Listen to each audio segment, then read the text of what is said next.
तो हम लोग आज पढ़ रहे हैं भगवत गीता से तीसरा अध्याय कर्मयोग श्लोक क्रमांक 34। सबके पास बुक्स हैं? इंद्रियस्य इंद्रियस्यार्थे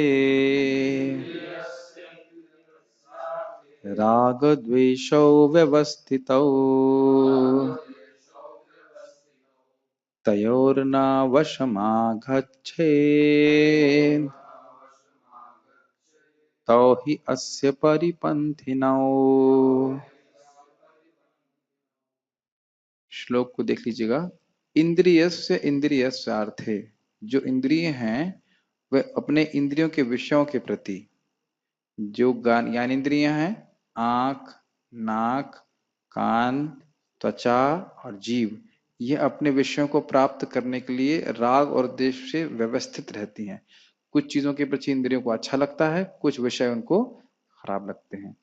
और यह व्यवस्थित हो मतलब सम्यक रूप से स्थित रहते हैं। हर व्यक्ति का राग द्वेष बड़ा प्रगाढ़ होता है। जो आपको अच्छा लग रहा है वह जरूरी नहीं कि मेरे को अच्छा लगे, और जो आपको अच्छा लग रहा है वो रुचि बहुत प्रगाढ़ होती है।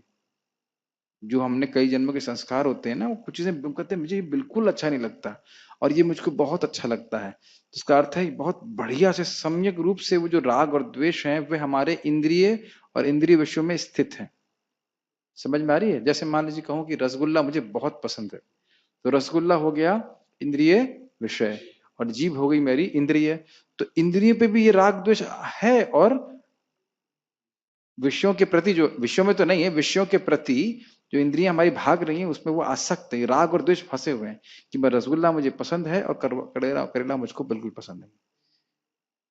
समझ में आ रहा है? तो इस प्रकार से लोग राग और द्वेष से ग्रसित होने के कारण वह इंद्रियों को संयम नहीं कर पाते। और जब इंद्रिय संयम नहीं कर पा रहे हैं तो जो व्यक्ति आत्म साक्षात्कार के मार्ग पे आगे बढ़ रहा है उसके उसके लिए वो लुटेरे जैसा है। इंद्रियां जैसे ही लूज हो जाती हैं, हम इंद्रियों को कंट्रोल नहीं कर पाते हैं, तो जो हमारी आत्मशक्ति है, आत्मबल है, वह लूज हो जाता है। तो राग और द्वेष क्या है? लुटेरों की तरह। इंद्रियों को हम संयम करना चाहते हैं, लेकिन राग कहता है नहीं इसमें करो, और द्वेष कहता है जो अच्छे कार्य उनको ना करो, जो बुरे कार्य उनको करवाता है और अच्छे कार्य है उनको कहता मत करो। तो इस प्रकार, हाँ, तो इस प्रकार से व्यक्ति आत्म साक्षात्कार के पथ पे आगे नहीं बढ़ पाता है। इस माइक को ऑफ रखिएगा, इसकी वजह से बार बार सीटी पड़ रही है। ऑफ है? तब ठीक है। उसके बाद भगवान कह रहे हैं तयोर न वशम आगच्छेत, उनके वश में मत आओ। जो तुम्हारी पुरानी इच्छाएं हैं, बुरी इच्छाएं, उनके वश में मत आओ। तो ही अस्य परिपंथ, यही लुटेरे हैं तुम्हारे इस आत्म साक्षात्कार के पथ के। अनुवाद पढ़ते हैं। जो लोग कृष्ण सॉरी प्रत्येक इंद्रिय तथा उसके विषय से संबंधित राग द्वेष को व्यवस्थित करने के नियम होते हैं, मनुष्य को ऐसे राग तथा द्वेष के वशीभूत नहीं होना चाहिए, क्योंकि ये आत्म साक्षात्कार के मार्ग में अवरोधक है। मैं थोड़ा सा, आज मैंने इसको हिंदी में पहले से अनुवाद नहीं किया, मैं डायरेक्टली आपको बताता हूँ क्या टीका में लिखा है, फिर उसके बाद उसको हम लोग प्रभुपाद जी की तात्पर्य से चर्चा करेंगे। मान लीजिए कोई प्रश्न उठाए कि भाई यदि मनुष्य कर्म में अपने पापी स्वभाव के पूर्णता वश में है, तो शास्त्र के विधि निषेध का कोई प्रयोजन ही नहीं होता। हर व्यक्ति राग और द्वेष से फंसा पड़ा है, तो शास्त्र की विधि की ये करो और ये ना करो, उसका मतलब क्या है? हर व्यक्ति तो अपने हिसाब से काम करेगा, जो उसका स्वभाव है वैसे ही काम करेगा। भगवान ने पिछले श्लोक में बोला था ना, निग्रह किम करिष्यति, बोला है क्या? देखिए अनुवाद में, संस्कृत में देखिए, निग्रह के, हर व्यक्ति अपने स्वभाव के अनुसार कार्य करता है। तो निग्रह करने से क्या होगा?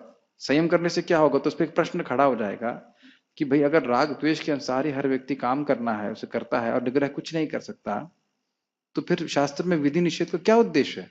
कोई मतलब ही नहीं। उसके बाद वो कह रहे हैं यहाँ पे 2 बार इंद्रिय शब्द आया है। आप देखेंगे श्लोक में इंद्रिय से अर्थ है, तो इसका अर्थ है सभी इंद्रियां, मतलब ज्ञान इंद्रियां भी और कर्म इंद्रियां भी, और उनके विषय। ज्ञानेंद्रिय के विषय हमने चर्चा किया था, क्या होते हैं? रूप, रूप किसका विषय होता है? आंख का। रस किसका होता है?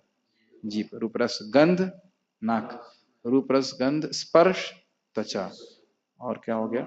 श्रवण हो गया कान का। ये हो गए 5।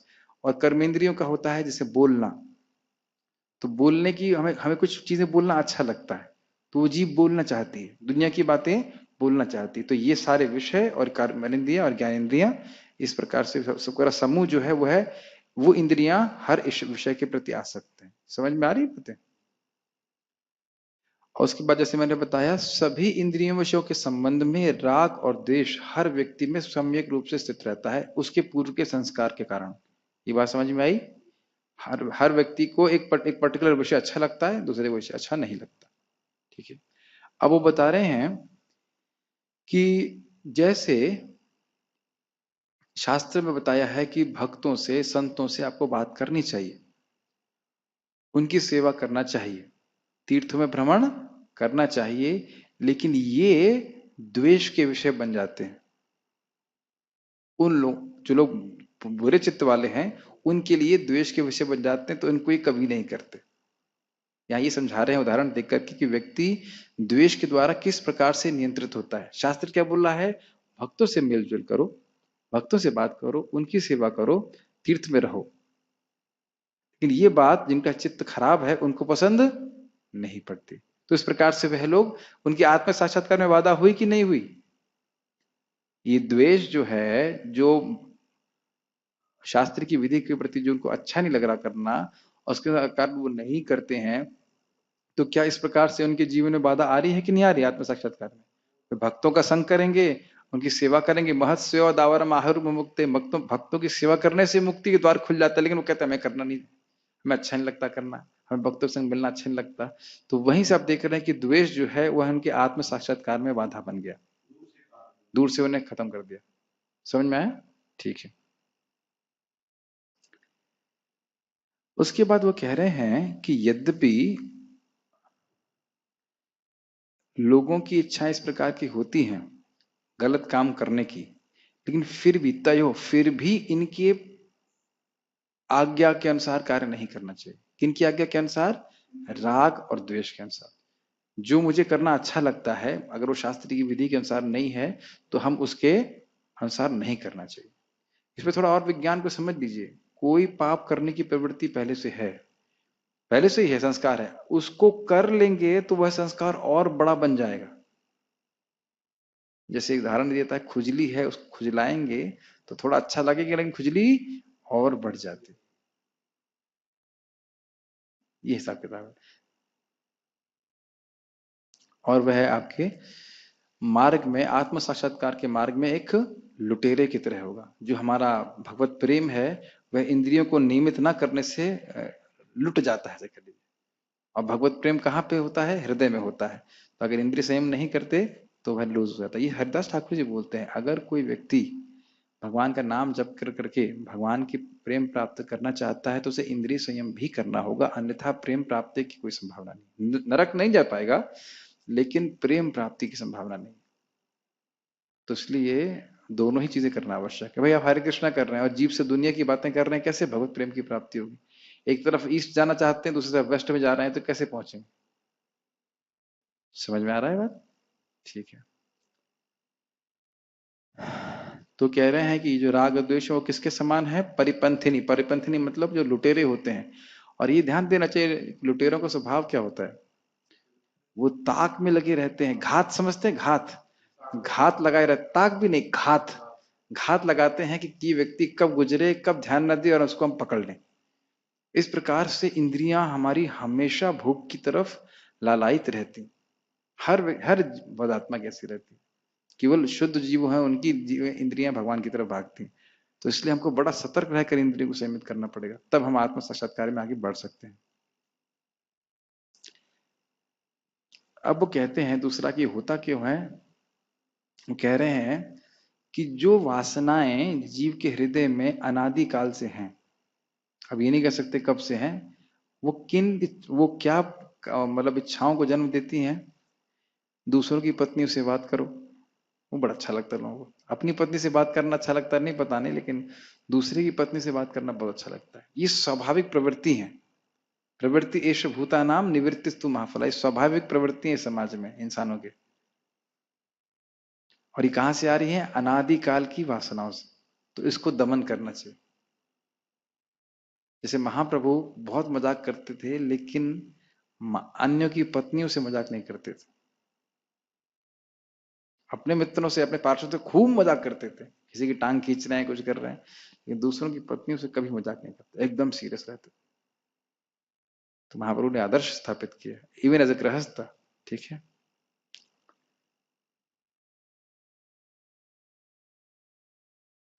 उसके बाद कह रहे हैं, जब ये बुरे कार्य करने की इच्छा जागृत हो जाती है, तो यह ज्ञान भी उदित हो जाता है कि इस इच्छा को पूर्ण कैसे करना है। किसी को दूसरे की पत्नी से बात करनी है, इच्छा आ गई तो अब प्लानिंग भी कर लेता है कि कैसे करना है, और नहीं करना है, वह ज्ञान उदित नहीं होता है।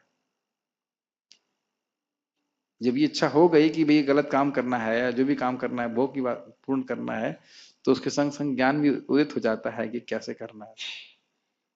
इस जगत में मैं रिपीट करूंगा कि कोई इच्छा हमारी होती है और उस पर हम केंद्रित करते हैं अपने ध्यान को, तो भगवान हमको ज्ञान दे देते हैं कि उसको कैसे पूर्ण करना है। अपने जीवन में देखिएगा, या तो पूर्ण हो जाती है, और या फिर आपको आइडिया मिल जाएगा कि कैसे करना। जैसे कि हवाई जहाज बनाना, ये इन्वेंशन नहीं है, ये डिस्कवरी है। ये ज्ञान रिवील कर दिया गया था अपने आप। आपको ऐसा मत सोचिए कि प्लान करके साइंटिस्ट ने बनाया था, उनकी बहुत इच्छा थी तो प्रकृति के द्वारा उसको रिवील कर दिया गया।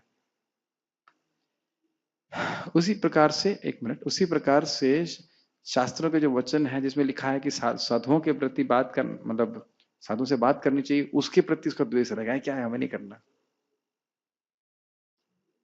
और जब इस प्रकार की अनिच्छा उत्पन्न होती है, तो यह ज्ञान उदित हो जाता है कि साधुओं से बात करना अच्छी बात नहीं है। ये लोग हमेशा वैराग्य के बारे में बताते हैं, तो इच्छा के संग वैसा ज्ञान आ जाता है। और इस बात के प्रति व्यक्ति का अज्ञान रहता है कि ये अच्छी वस्तु है। देखिए फिर से रिपीट करता हूं, करिए। जो भोग की इच्छा आई तो उसको प्राप्त करने का ज्ञान आ गया, और इसके प्रति व्यक्ति अज्ञान में रहता है कि चीज गलत है। ठीक। और साधुओं के प्रति मुझे शास्त्र क्या बोलता है, साधुओं से बात करो, लेकिन वहां पे आ गया द्वेष, और ये ज्ञान उदित हो गया कि यार ये तो, हाँ ये तो अच्छा नहीं है, और ये नहीं समझ में आ रहा है कि ये चीज बहुत अच्छी है मेरे लिए। इस प्रकार से व्यक्ति व्यक्ति जो साधुओं से तो बात करेगा नहीं, और दूसरों की स्त्रियों से बात करेगा, और इस प्रकार से उन नरक में टिकट कट डालेगा।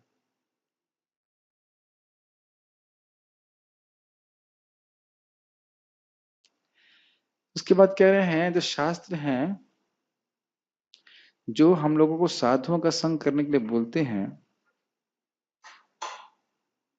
क्या लिखते हैं, the scriptures which direct one two associate में।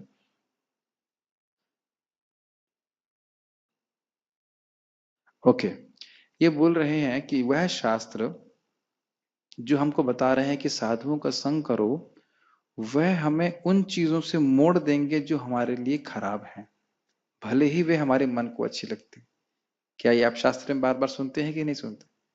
हम जो कुछ करना चाहते हैं और हमारे लिए अच्छा नहीं है, वो शास्त्र बताता है, और इसीलिए हम लोग शास्त्र सुनना नहीं चाहते।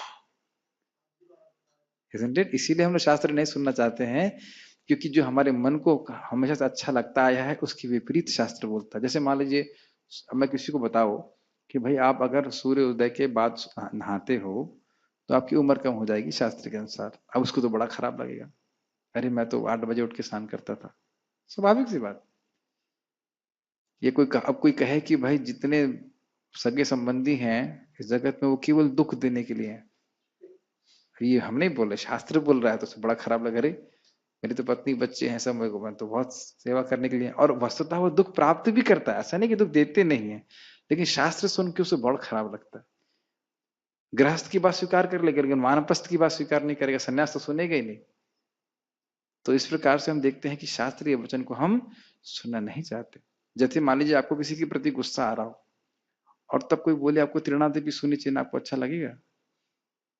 कहीं सुनाना जब बाद में, जब भले मैं जैसे निपटा लूं उसके बाद सुनूंगा मैं है ना, उस वक्त हम बिल्कुल भूल जाते हैं कि त्रिनादेवी सुनी चाहिए। आज अमित अद्भुत बात ये हुई, मैं थोड़ा सा एक भक्त के प्रति क्रोधित था, मन में क्रोध आ रहा था, युद्ध नहीं किया था उससे, और जैसे एफएम चलाया तो महाराज बोल रहे थे तृणादपि सुनी चेना तरोरे सहिष्णुना। और मेरा मन रिवोल्ट कर रहा था, नहीं तृणादपि होना है, लेकिन अभी नहीं बाद में, पहले उसको डांट लगा लेते उसके बाद में। तो ये दिखाता है कि शास्त्र का है ना, मन राग, उसमें राग है, इसको डांट लगाना है, लेकिन शास्त्र क्या बोलता है, नहीं तृणादपि। तो प्रैक्टिकल लेवल पे बहुत ना आसान नहीं है, अभी श्लोक बहुत डीप है। आत्म साक्षात्कार में ये बाधा है, राग और द्वेष। लेकिन अगर हम शास्त्र सुनते हैं तो फिर हमें ये बात ध्यान पूर्वक सुनिए, शास्त्र को सुनते हैं तो वो कार्य जो भले हमको अच्छे न लगें, लेकिन उनमें करने की प्रवृत्ति बनती जाती है, क्योंकि यह विश्वास बनता जाता है कि ये हमारे लिए आगे अच्छे हैं। मैं फिर से रिपीट करूंगा, हमें क्यों शास्त्र पढ़ने चाहिए? क्योंकि जो कार्य हमारे लिए अच्छे हैं लेकिन हमको अच्छे नहीं लगते, उसमें हमें शास्त्र बार बार प्रवृत्त कराता है। कैसे? ये तुम्हारे लिए बहुत अच्छा है। आप में से कितने लोग रोज योगा करते हैं? कोई भी नहीं करता है। योगा योगा मान लीजिए फॉर एग्जांपल सूर्य नमस्कार या प्राणायाम प्राय कोई नहीं करता, तो आप उसकी जब महिमा सुनेंगे तो आप कहेंगे अरे इतनी फायदेमंद चीज है, तो मैं जरूर करता हूँ, आगे मेरा लाभ होगा। छोटी सी बात। अब इसी प्रकार से भक्ति रसामृत सिंधु पढ़ेंगे तो भगवान का नाम जप करेंगे, भक्ति करने की बहुत बहुत महिमा है। तो जब आप उसको सुनते हैं तो भले ही मेरा मन पूर्व संस्कार के कारण उसको पसंद नहीं करता, फिर भी व्यक्ति उसमें प्रवृत्त होता है। क्यों? क्योंकि यह उसके आगे अच्छा है। इतनी बातें समझ में आ रही है? और जो शास्त्र नहीं पढ़ेगा उसका जो भक्ति करने का उत्साह जो है वह कम हो जाएगा। उसे लगेगा मैं क्यों फंस गया, मैं हरे कृष्णा क्यों करवा रहे हैं मेरे से। समझ में आ गया? इसीलिए प्रभुपाद जी कहते थे कि पुस्तकें वितरण करने से मेरे भक्त प्रसन्न रहेंगे, लेकिन अगर वो पुस्तकें पढ़ेंगे तो वे रहेंगे, है ना। और अगर भगवान की कृपा से हम सब लोग रहे, ज्यादा दिन आने की जरूरत नहीं है, आप 5 साल भी अगर आप रहे तो आप देखेंगे 5 साल में बहुत सारे चेहरे बदल जाते हैं आश्रम में। और ऐसा नहीं कि दीक्षा का स्टैंप ले लिया तो हम शुद्ध भक्त हो गए। जब तक नियमित रूप से श्रवण नहीं करेंगे, पढ़ेंगे नहीं, शास्त्र को समझेंगे नहीं, तब तक ये कन्विक्शन समझते। कन्विक्शन क्या बोलते हैं? अब धारणा नहीं, कन्विक्शन मतलब विश्वास, श्रद्धा नहीं रहती है कि मैं भगवान की भक्ति करूं। अब में से कितने लोगों को लग रहा है कि भक्ति करनी ही है?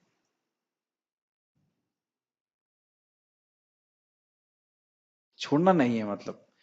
तो ऑप्शन से मतलब नहीं, विश्वास रहना चाहिए कि भक्ति करनी, यही जीवन है, यही करना है। और पता है मैं क्या से ट्रेनिंग देना चाहता हूं? ये नहीं है कि दूसरा वाला कर रहा है तो मैं कर रहा हूं, दूसरे ने छोड़ दी तो मैं छोड़ दूं। ये फिर आपकी श्रद्धा पक्की नहीं है। समझ में आ रहा है? मैं आप समझ पा रहे होंगे, मेरे हमारे ब्रह्मचारी समझ पा रहे होंगे मैं क्यों बोल रहा हूँ। ये नहीं है कि भाई सीनियर एक किसी व्यक्ति ने छोड़ दी भक्ति तो हम भी छोड़ो, हम भी छोड़ते हैं, चलो हम भी माया से कॉम्प्रोमाइज कर लें। ये नहीं करना। पूरी दुनिया छोड़ दे लेकिन हम भक्ति नहीं छोड़ेंगे, ये विश्वास होना चाहिए। जैसे मैं एग्जांपल देता हूँ शबरी का, जो मैंने सुना है, मैंने पढ़ा नहीं। शबरी के गुरु जी ने कहा था कि तुम रोज आश्रम को सजा के रखो, रोज आश्रम को सजा के रखो, राम आएंगे। ये नहीं बताया कब आएंगे, सुना होगा आपने। और कई साल बीत गए, बाकी जितने से सब मर के चले गए, वह जिंदा रही इस बात पे विश्वास करके गुरु जी ने बोला है भगवान आएंगे। और रोज आश्रम को सजाती थी इस प्रकार से कि आज राम आ सकते हैं। सोचिए। हाँ एकदम क्लीन फर्स्ट क्लास। इस प्रकार से भक्ति में उत्साह होना चाहिए। हो सकता है आज कृष्ण दर्शन दे दें, या मतलब रोज उत्साह रहना चाहिए भक्ति। उन्हें तो नहीं सोचा रहे इतने साल बीत गए, शायद गुरु जी को मिस्टेक हो गई, गुरु जी ने चार्ट देखा नहीं मेरा सही से, या शायद मेरे कर्मों में लिखा नहीं, ऐसा कुछ नहीं। बड़े उत्साह के संग भजन करना चाहिए। ठीक है कि नहीं? और सारे मर जाएं, बाकी लोग करें या ना करेंगे, हम मुझे करना है, मुझे भगवान की प्राप्ति करनी है। ये सीरियस स्टफ। ये व्यक्ति को इस प्रकार से ट्रेनिंग देनी चाहिए। ये नहीं कि 2 लोग छोड़ दिए, 3 लोग छोड़ दिए, मैं भी चला जाऊं, ऐसा था ना होता। समझ रहे हैं मेरी बात? भाई जैसे हम प्रसाद पाते हैं तो अपनी प्लेट देखते हैं ना, कि दूसरे वाले ने छोड़ दिया तो मैं भी छोड़ दूं, ऐसा तो नहीं बोलते। नहीं देखते ना। अपना कल्याण व्यक्ति को स्वयं देखना चाहिए। One should learn to fly his own plane. अपना हवाई जहाज व्यक्ति को स्वयं उड़ाना आना चाहिए। ये ट्रेनिंग होती है। कोई हमारे कंधे पर, मतलब हम समझ ना, हम लोग सोचते हैं हम किसी पे चढ़ जाएं बेताल की तरह। बेताल होता है ना, राजा के ऊपर चढ़ गया था, वो हमको लाद के लेके चल जाए, ऐसे नहीं होता। तो यहाँ पे इसीलिए बोला जा रहा है कि शास्त्र पढ़ करके व्यक्ति को इन वासनाओं के जो पहले की वासनाएं हैं उनके इस प्रभाव में नहीं आना चाहिए। और हरिनाम करोगे तो वासना दिखेगी। मैं फिर से रिपीट कर रहा हूँ, वृंदावन में हो आप, हरे कृष्ण मंत्र बहुत तीव्र काम करता है। और पहला चीज ये, आपकी जितनी गंदी गंदी वासनाएं हैं उनको बाहर ऊपर के लेके आएगा। आप कहेंगे अरे ये क्या हो रहा है, मैं तो सोच रहा था शुद्ध होना चाहिए। हाँ, शुद्ध हो रहे हो। अभी देखो, मैंने बोला कि रूम साफ करो, आपको रूम उससे पहले ठीक लग रहा था, जब साफ की तो कचरा दिखाई पड़ा कि नहीं? नहीं दिखाई पड़ा? जब साफ किए तो कचरा दिखाई पड़ा कि नहीं? उससे पहले लग रहा था रूम तो ठीक है। ये है हिसाब किताब। तो वृंदावन में भगवान जब हृदय साफ करेंगे तो आपको वासनाएं दिखाई पड़ेंगी, ये वासना वो वासना। बस ये सोच लीजिए कि हम वो वासना है नहीं, और उनको पूरा करने की हमें कोई पैसे नहीं मिलते। ये समझ रहे हैं? राग द्वेष से कैसे बचेंगे? वो जो कुछ बोल रहा है बोलने दीजिए। प्रभुपाद कहते हैं उसको, one should become very expert in disobeying the orders of the mind. मन की आज्ञा को अवज्ञा करने में व्यक्ति को एक्सपर्ट बन जाना चाहिए, सुनना ही नहीं है उसकी। मैं इसको सिंपल बोलता हूं, जब हमारा मन हमसे कोऑपरेट नहीं कर रहा है तो हम अपने मन से क्यों कोऑपरेट करें? भाई आप मुझसे कोऑपरेट नहीं कर रहे तो मैं क्यों करूं आपसे? जब मेरा मन मेरी बात नहीं सुन रहा है तो मैं अपने मन की बात क्यों सुन? क्या मिलता है? पैसा? कोई पैसा नहीं मिलता। यही बात भगवान बता रहे हैं। ठीक है। अब बहुत अच्छी बात इसमें इन्होंने कमेंट में बताई है कि वासनाएं जो हैं वो होती कैसे हैं। पता है आपको वासना कैसे आती है? पिछले जन्मों में हम कुछ अनुभव प्राप्त किए हैं, वह अनुभव जो इंद्रियों का विषयों का अनुभव है वह छाप डालता चला जाता है। और वह छाप जब वापस व्यक्ति उस किसी परिस्थिति में आता है जो प्रकृति देती है, फिर से उन इच्छाओं को प्रकट कर देती है। जैसे स्त्री के प्रति आकर्षण हम बचपन में अनुभव नहीं करते, लेकिन पिछले जन्मों में किया है। जब व्यक्ति का शरीर डेवलप होता है, अपने आप वह आकर्षण डेवलप होने लगता है, अनुभव करने लगता है। तो यह आकर्षण भी कृत्रिम आकर्षण है, आत्मा का इस प्रकार का आकर्षण नहीं है। यह समझते हुए व्यक्ति को विवेक रूप से विवेक का उपयोग करना चाहिए। आज महाराज समझा रहे थे बहुत सुंदर। कुछ चीजें भक्ति करने से अपने आप चली जाती हैं, और कुछ चीजों के लिए आपको विवेक लगाना पड़ता है। वो कह रहे थे, जैसे यमुनाचार्य जी हैं एक आचार्य, वो कहते हैं उनका स्त्री के प्रति कोई आकर्षण नहीं है। तो भाई ऐसी स्थिति आ जाए तो बहुत अच्छी बात है, लेकिन नहीं आई है तो अपना विवेक का उपयोग करना चाहिए कि ये मेरे लिए अच्छा है कि नहीं। जिस व्यक्ति का खुद का विवेक नहीं है उसको तो उपनिषद भी सिखाएंगे तो समझ नहीं पाएगा। ये बात बोल। ओके, अब वो कह रहे हैं कि जो वासनाएं हैं वह बड़ी शक्तिशाली तो होती हैं। फिर से ध्यानपूर्वक सुनिए, वासनाएं शक्तिशाली तो बहुत होती हैं, लेकिन जीव को यह अशक्त नहीं करती हैं। ऐसा अशक्त मतलब अब तो मेरी वासना है, ये इच्छा है, अब तो मैं कुछ कर ही नहीं सकता, अब तो बस जैसा है वैसे चलने दूं, ये ऐसा नहीं है। जो कुछ भी हमने किया हो ना किया हो, लेकिन इस समय मैं पूरी तरह शक्तिशाली हूं, right now in the present, कि मैं कृष्ण को के बारे में सोचूं, कृष्ण की सेवा करूं। एक बात बहुत अच्छी महाराज ने बताई थी कि मन बहुत शक्तिशाली है, लेकिन एक बहुत बड़ी कमजोरी है कि वहीं जाएगा जहां पे इंद्रियां पहले गई हों। और मन के संग एक और दिक्कत है कि मन तभी काम कर सकता है जब इंद्रियों को काम में लेके आई। तो बुद्धि के द्वारा आप कंट्रोल कर लीजिए कि मन बोल भी रहा है तो मुझे करूंगा नहीं। और इसके साथ साथ हमारे पास कुछ ऐसा होना चाहिए भक्ति में जो हमको बहुत अच्छा लगता हो। केवल नहीं नहीं करने से काम नहीं चलेगा। कुछ तो ऐसा लगता हो, शास्त्र सुनना अच्छा लगता हो, सेवा अच्छी लगती है, जिसके द्वारा आपका मन पॉजिटिव चीज में भी लगे। अगर कहीं हमारा जो राग द्वेष है उसका उसका जो विषय है वो कृष्ण हो जाए तो बहुत अच्छा लगे। समझे? जैसे मान लीजिए आपको बोलना अच्छा लगता है, लोगों से बातचीत करना अच्छा लगता है, तो अगर इसी को आप कृष्ण में जोड़ दीजिए कि मैं कृष्ण के बारे में लोगों से बोलूंगा, समाप्त। समझ आ गई बात? प्रॉब्लम सॉल्व हो जाती है। समझ रहे हैं मेरी बात? मान लीजिए किसी को बिल्डिंग बनाने की रुचि है, चलो अच्छी बात है, तो आप भगवान के लिए बनाओ। अब इसीलिए इस प्रकार से वर्णाश्रम को भगवान की सेवा में नियोजित करते हैं, बड़ा अच्छा लगता है। किसी को मृदंग बजाना अच्छा लगता है, भगवान के लिए बजाओ। समझ में आ रही बात? तो ये कोई दबाव नहीं डाला जा रहा है, लेकिन कुछ ऐसी चीजें हैं जिसको हम भगवान की सेवा में नियोजित नहीं कर सकते, जैसे कि मांस खाना, अवैध स्त्री संग, यह सब नहीं। यहाँ तक कि प्रभुपाद जी ने एक व्यक्ति को बोला, तुम वाइन पी रहे हो तो वह भी स्मरण करो कि वाइन कहाँ से आई है? अंगूर से आया, अंगूर कृष्ण से आए, तो कम से कम इस बहाने कृष्ण का तुम स्मरण करो। ऑब्वियसली इसका मतलब ये नहीं कि हम लोग भी इस प्रकार से सोचा हुआ माइंड को कृष्ण का स्मरण करने के लिए हम दारू की बोतल रखेंगे। आज महाराज अच्छा बता रहे थे कि हर व्यक्ति के अधिकार के अनुसार ज्ञान दिया जाता है, जब वो कुछ नहीं कर सकते तो कम से कम इतना तो देखे, तो ठीक है। तो बहुत सुंदर बात, मैं इंग्लिश में बोलता हूं, सुनिए इसको। फ्री विल ऑफ द जीवा exist along with his experience of वासना। जो उसकी वासनाओं का अनुभव है उसके साथ साथ हमारी स्वेच्छा रहती है। फिर से रिपीट कर रहा हूं, बहुत ध्यानपूर्वक सुनिए, बहुत सुंदर है। आज मेरे पास समय नहीं था, नहीं तो मैं अनुवाद करके रखता है यहाँ पे। वो कह रहे हैं कि भले ही वासनाएं हैं लेकिन आपकी स्वेच्छा साथ में है। तो यदि हमें ज्ञान प्राप्त हो और सत्संग प्राप्त हो तो हम अपनी स्वेच्छा का उपयोग करने की शक्ति और विवेक को धारण कर पाएंगे। मेरी बात समझ में आ रही है? ये एक तो हो गया विवेक, हमें करना है, लेकिन शक्ति भी तो होनी चाहिए ना। तो भक्त संग में, हमने पिछली बार भी पढ़ा था इससे पहले वाले श्लोक में, कि भक्तों के संग में आकर के हमारा विवेक भी बढ़ता है और हमें आध्यात्मिक शक्ति प्राप्त होती है, जिसके द्वारा हम अपनी स्वेच्छा का उपयोग कर सकते हैं। और नहीं तो जन्म जन्मांतरी वासनाएं हमको फंसाए रखेंगी। जैसे मांस खाने की इच्छा मान लीजिए किसी की है, तो इस जन्म में मांस खा रहा है, तो अगले जन्म में क्या खाएगा? मांस खाएगा। फिर अगले जन्म में क्या खाएगा? मांस खाएगा। तो फंस गया बेसिकली।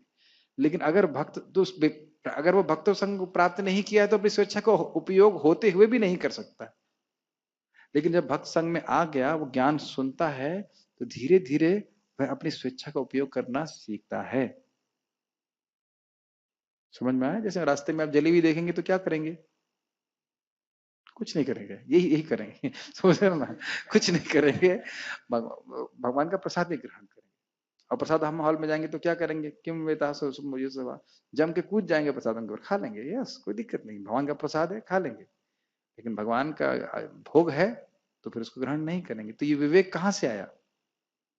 भक्तों के द्वारा। आंख से भले कुछ ना दिखे आपको, लेकिन भक्त और साधु और शास्त्र सुन करके हम अपने जीवन को व्यवस्थित कर पाते। ठीक है, देखिए लास्ट में बोल ही रहे हैं कि यह दिस हाउएवर,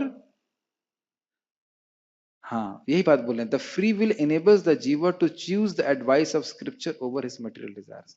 तो ये जो स्वेच्छा है, यह जीव को शक्ति प्रदान करती है कि शास्त्र की जो सुझाव है उसको वो स्वीकार कर सके, और वासनाओं के जो सुझाव है उसको। एक बार ध्यान रखने की बात है कि जीव जो है वो तटस्थ है। तटस्थ मतलब तट पे स्थित, मतलब सुझाव के प्रति वह हमेशा खुला रहता है। और माया जब हमको खींचती है तो हमें केवल सुझाव देती है।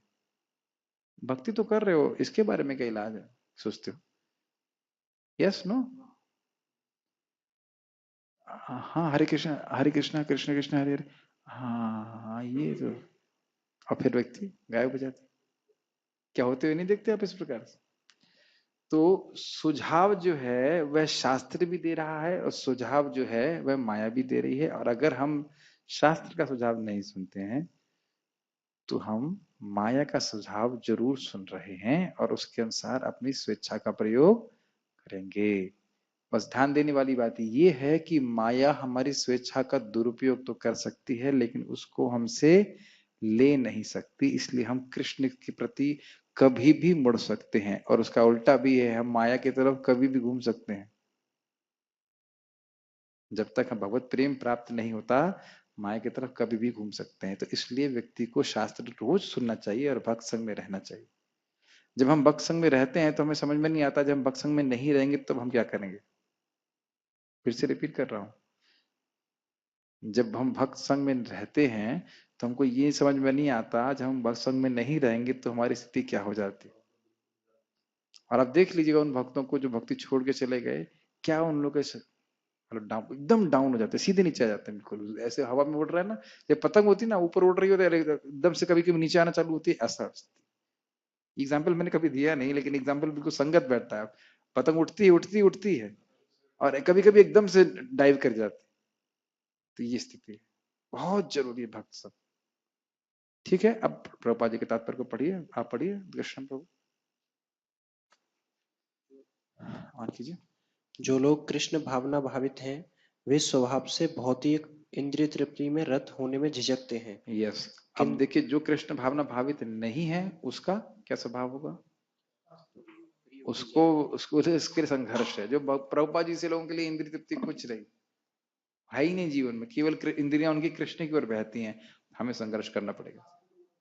यस।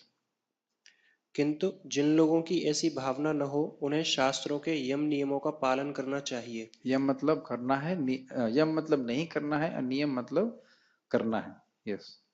अनियंत्रित इंद्रिय भोग ही भौतिक बंधन का कारण है। ये किंतु भी जो इंपॉर्टेंट लाइन है। देखिए, इंद्रिय भोग तो कुछ मात्रा में करना ही पड़ता, खाना पड़ेगा, सोना पड़ेगा, इसको भगवान गीता में आगे बताएंगे, युक्त रूप से करो। लेकिन युक्त रूप से करो, अनियंत्रित का मतलब जो मन में आया करो, ऐसा करोगे तो फिर बंधन पड़ जाएगा। यस। किंतु जो शास्त्रों के यम नियमों का पालन करता है, वह इंद्रिय विषयों में नहीं फंसता। उदाहरणार्थ, यौन सुख बद्धजीव के लिए आवश्यक है और विवाह संबंध के अंतर्गत यौन सुख की छूट दी जाती है। शास्त्रीय आदेशों के अनुसार अपनी पत्नी के अतिरिक्त अन्य किसी स्त्री के साथ यौन संबंध वर्जित है। अन्य सभी स्त्रियों को अपनी माता मानना चाहिए। किंतु इन आदेशों के होते हुए भी मनुष्य अन्य स्त्रियों के साथ यौन संबंध स्थापित करना अब चाहता यही है। टीका में हमने सुन रखे थे हम लोग, पढ़िए। इन प्रवृत्तियों को दमित करना होगा, अन्यथा वे आत्म साक्षात्कार के मार्ग में बाधक होंगी। जब प्रभुपाद जी तक से एक बार किसी ने पूछा, प्रभुपाद मैं आई डोंट हैव डिटर्मिनेशन, मेरे पास संकल्प नहीं है इंद्रियों को सीमित करने का। तो प्रभुपाद ने कहा कि आपके पास संकल्प नहीं है तो आप पशु हैं। If you don't have determination then you are an animal. और इसमें बुरा नहीं मानना चाहिए हम। हाँ भाई, अगर हमारे पास कोई संकल्प ही नहीं है कि हम, और इंद्रियों का संयम तो हमें अपने से करना पड़ेगा ना। देखिए, सिंपल सी बात है, कहीं पे आप जा रहे हैं और हर एक के पास 10,000 रुपए का नोट है, तो अपने 10,000 रुपए रुपए हैं मान लीजिए, तो हर व्यक्ति अपने धन की रक्षा स्वयं करेगा कि नहीं? सीधी सीधी बात है। तो हर व्यक्ति के पास भक्ति है, तो भक्ति तो कर ही रहे हो, तो भक्ति को, अपनी भक्ति को स्वयं बचाने का दायित्व लेना चाहिए। भक्त अपने भक्ति की रक्षा स्वयं करें, इसके लिए मंदिर का प्रबंधन की कोई जिम्मेदारी नहीं हो। Make sense? और लुटेरे कहीं दूर नहीं है, लुटेरे हमारी आंख इंद्रियां ही है। एक हरि भक्ति विलास में लिखा है, स्त्रियों के ऊपर भोग दृष्टि डालने से भी जब डिस्टर्ब होता है। फिर से रिपीट कर रहा हूं मैं, इंद्रियों, भोग करने की बात छोड़ दीजिए, भोग दृष्टि डालना यह भी हरि नाम में बाधा उत्पन्न करेगा। साधना कुछ पूछना चाहते हैं? यस, लीजिए। तो कभी कभी हाँ, बोलिए बोलिए। तो कभी कभी देखे उनके बाह्य सुंदरता से आकर्षित होते, भोग प्रवृत्ति तो नहीं बनती है। नहीं, बाह्य सुंदरता से प्रभावित होकर के भी व्यक्ति को विवेक का उपयोग करना चाहिए। ये अच्छा नहीं है, इंद्रियां भाग रही हैं लेकिन उधर उनको खींचना चाहिए वापस अपनी तरफ। जैसे हमारे मंदिर में भी मैं भक्तों को बोलता हूँ कि आप भगवान के ऑल्टर की तरफ देख के करिए। कभी नहीं सोचना चाहिए कि मैं इतना परमहंस हूं कि कहीं भी देखूंगा और मेरा मन विचलित नहीं होगा। प्रभुपाद जी बोलते हैं, एक सुंदर स्त्री के संग बैठ करके व्यक्ति को कभी अपने आप को मुक्त पुरुष नहीं मानना चाहिए। जैमिनी वाली कथा जानते हैं? उसको समझाऊंगा नहीं, जैमिनी वाली पता है ना कथा? फिर जैमिनी ऋषि की, हाँ सब जानते हैं। तो इसलिए जब जैमिनी ऋषि से हो गया तो हम कौन से ऋषि हैं भाई, है ना? अलग से सुनाता हूँ, लंबी कथा है। तो एक बार हरिदास ठाकुर नहीं है हम, इसलिए हमें समझ लेना चाहिए। इसलिए अब इंद्रियों को सीमित करना चाहिए। यस। और ये भी बहुत बड़ा हमारा मूर्खता होगी, हम सोचें कि इंद्रियों से हम विषय भोग कर लेंगे और मन में कुछ होगा नहीं। यहां हम फंसते कि हम कुछ इंद्रिय विषय भोग कर लेंगे, कुछ नहीं होगा। वो होगा कैसे नहीं? अच्छा, इसको पॉजिटिव ले लो। आप भगवान का कुछ संबंधित इंद्रिय विषय ले रहे हो तो उसका संस्कार भी पड़ेगा ही पड़ेगा ही पड़ेगा। हरि नाम जप कर रहे हैं, कथा सुन रहे हैं, भगवान को देख रहे हो, भले आपको लग रहा है कुछ नहीं हो रहा, लेकिन हर दिन संस्कार बनता जा रहा है, छपता जा रहा है। और एक दिन आप देखेंगे कि यार आपका चित्त जो है भगवान की तरफ ही जा रहा है। पढ़िए आगे। जब तक यह भौतिक शरीर रहता है, तब तक शरीर की आवश्यकताओं को यम नियमों के अंतर्गत पूर्ण करने की छूट दी जाती है। हाँ, देखिए, आत्मा को शरीर की कोई आवश्यकता नहीं है, लेकिन जैसे देवता और असुरों के बीच में पार्ट वो क्या होते हैं, ट्रीटी हुई थी ना, संधि हुई थी, उसी प्रकार से जब तक हमें शरीर में है तब तक हमें इसका उपयोग भगवान की सेवा में करना है। बाकी तो ये अग्नि में झोंक दिया जाएगा। पढ़िए आगे। आज महाराज बहुत अच्छी बात बोले थे कि मानव जीवन क्या है, बहुत बड़ी संपत्ति है, बहुत बड़ा धन है, हाँ, इस पे बोल रहे थे कार्पण्यता। कहते कार्पण्यता और गरीबी में क्या अंतर है? गरीब के व्यक्ति के पास धन है ही नहीं है, और कार्पण्य व्यक्ति, कंजूस व्यक्ति धन होते हुए भी इसका उपयोग नहीं करता। तो जो मानव जीवन है वो भगवान ने बहुत सारे जीवों की सृष्टि करी, मच्छर बनाए, मक्खी बनाए, सब कुछ बनाया, लेकिन जब भगवान ने मनुष्य बनाया तब भगवान बड़े प्रसन्न हुए, मुदा बड़े प्रसन्न हुए, क्योंकि मानव जीवन के द्वारा हम भगवान को समझ सकते हैं। तो इतना बड़ा धन दिया है भगवान ने, उसका उपयोग केवल भगवान के साक्षात्कार के लिए है। तो अगर हम नहीं करते हैं तो हम कार्पण्य हैं। लोग गरीब से गाय गुजरा, गरीब के पास तो है ही नहीं, गाय के पास तो है ही नहीं हरि नाम करने की शक्ति, हमारे पास है और उसको हम उपयोग नहीं करते हैं, तो ये कंजूसी। पढ़िए। किंतु फिर भी हमें ऐसी छूटों के नियंत्रण पर विश्वास नहीं करना क्या चाहिए। मतलब है इसका? ये लाइन अच्छी है भाई, आपको यम नियम दिए गए हैं, इसके द्वारा इंद्रिय तृप्ति कर सकते हो, लेकिन दिक्कत ये है कि उस इंद्रिय तृप्ति में भी इंद्रिय तृप्ति का संस्कार बनता है। गृहस्थ जीवन की छूट दी गई है ताकि स्त्री संग कर सके, लेकिन जितनी बार स्त्री संग कर रहा है उसका भी संस्कार बन रहा है, इसलिए वानप्रस्थ रखा है। मैं फिर से रिपीट कर रहा हूं, शायद सुना नहीं होगी अपनी बात। गृहस्थ जीवन में लाइसेंस इंद्रिय तृप्ति है, स्त्री संग कर सकता है संतान उत्पत्ति के लिए, लेकिन वानप्रस्थ में 0 है और तपस्या है। क्यों? ताकि जो संस्कार हैं उनकी सफाई हो, और नहीं तो अगर गृहस्थ जीवन में मर गया व्यक्ति तो फिर वासनाओं के सहित मरा, अगला जीवन फिर से कि माँ के गर्भ में आ जाएगा। ये विज्ञान बहुत अच्छा बड़ा विज्ञान है। वानप्रस्थ में नहीं आया और गृहस्थ में ही मर गया तो भोगों की लालसाओं के संग मरेगा, फिर जन्म प्राप्त करना पड़ेगा। इसलिए आवश्यक है। ये देखिए, स्त्री संघ से व्यक्ति को हमको हैवी बात नहीं बोल रहे हैं। ब्रह्मचारी, वानप्रस्थ और सन्यास 75 साल कोई स्त्री संग अलाउ नहीं किया जा रहा है, और 25 साल में भी केवल संतान उत्पत्ति के लिए अलाउ कर रहे हैं, वह भी महीने में केवल 1 बार। क्यों? क्योंकि ये इस क्रिया से सबसे अधिक भोग बुद्धि का निर्माण होता है, अहम मम की भावना सबसे अधिक बढ़ती है कि मैं शरीर हूं और शरीर संबंधित वस्तुएं मेरी। ऐसा नहीं कि ये मैं बोल रहा हूं, ये मैं कोई बहुत कठोर बोल रहा हूं, एक विज्ञान है, और मानव जीवन भोग के लिए बना नहीं है, ये हमें समझ में आना चाहिए। पढ़िए आगे। मनुष्य को अनासक्त रहकर इन यम नियमों का पालन करना होता है, क्योंकि नियमों के अंतर्गत इंद्रिय तृप्ति का अभ्यास भी उसे पथभ्रष्ट कर सकता है। हमने समझा दिया इस बात को, समझ में आ रहा है बात? यस। जिस प्रकार के राजमार्ग तक में दुर्घटना की संभावना बनी रहती है, भले ही इन मार्गों की कितनी ही सावधानी से देखभाल क्यों न की जाए, किंतु इसका कोई आश्वासन नहीं दे सकता कि सबसे सुरक्षित मार्ग पर भी कोई खतरा नहीं होगा। समझ में आ रहा है ना? क्या नाम से, यमुना एक्सप्रेस वे पे होते हैं ना एक्सीडेंट। भौतिक संगति के कारण अत्यंत दीर्घ काल से इंद्रिय सुख की भावना कार्य करती रहती है। प्रभुपाद जी पूरा कमेंट्री से बोल रहे हैं, यही बात हम बता रहे थे ना, अनादि काल से वासनाएं हृदय में रहती हैं। यस। अतः नियमित इंद्रिय भोग के बावजूद भी गुमराह होने की हर संभावना बनी रहती है।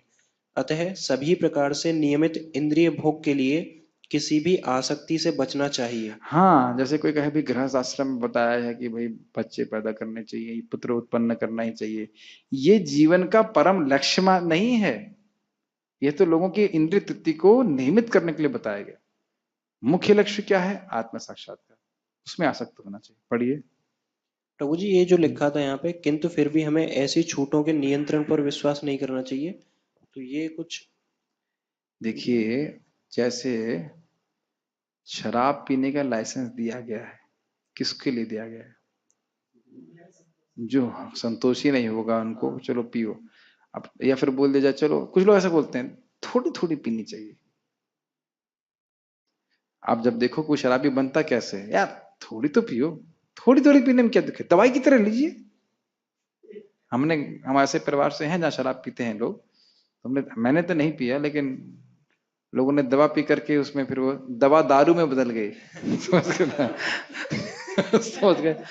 तो वह दवा के रूप में लेते लेते इंद्रियों को उनकी आदत बन जाती। बहुत सतर्क करना चाहिए। जैसे आप कभी उन लोगों के संग रहिए जो प्रजल्प करते हैं, तो आपको पता ही नहीं चलेगा कि हमारे अंदर निंदा और प्रजल्प करने की प्रवृत्ति कब जागृत है। थोड़ा थोड़ा करेंगे और फिर गायब हो जाएंगे। ऐसे भक्तों का संग थोड़ा थोड़ा करता है व्यक्ति, फिर उसे दुनिया की बातें खराब लगती हैं एकदम। ये संग बड़ा सतर्क खतरा रखना चाहिए। मान लीजिए कोई आपने भोग जीवन में कभी नहीं किया, उसकी इच्छा कैसे आएगी? दूसरे संग से। यस यस, बहुत महाराज बता रहे थे, कह रहे थे कि स्त्री संग से ज्यादा स्त्री संगी खतरनाक है। जैसे अग्नि को देख के आप दूर भागेंगे, लेकिन कभी कभी व्यक्ति का पांव जो है वो मोटरसाइकिल के साइलेंसर से जल जाता है, जो देखने में तो गर्म लगता नहीं, लेकिन अग्नि के संपर्क में रहता है। योषिताम संगी संगम। बढ़िया है। अतः सभी प्रकार, लेकिन कृष्ण भावनामृत ऐसा है कि इसके प्रति आसक्ति से या सदैव कृष्ण की प्रेमा भक्ति में कार्य करते रहने से सभी प्रकार के इंद्रिय कार्यों से विरक्ति हो जाती है। क्या मतलब है इसका? जब उसे, हाँ, इंद्रियों से भगवान की सेवा करने में रस मिलता है, तो अपने आप ही व्यक्ति भोग की इंद्रियों की वृत्ति से मुक्त हो जाता है। यस।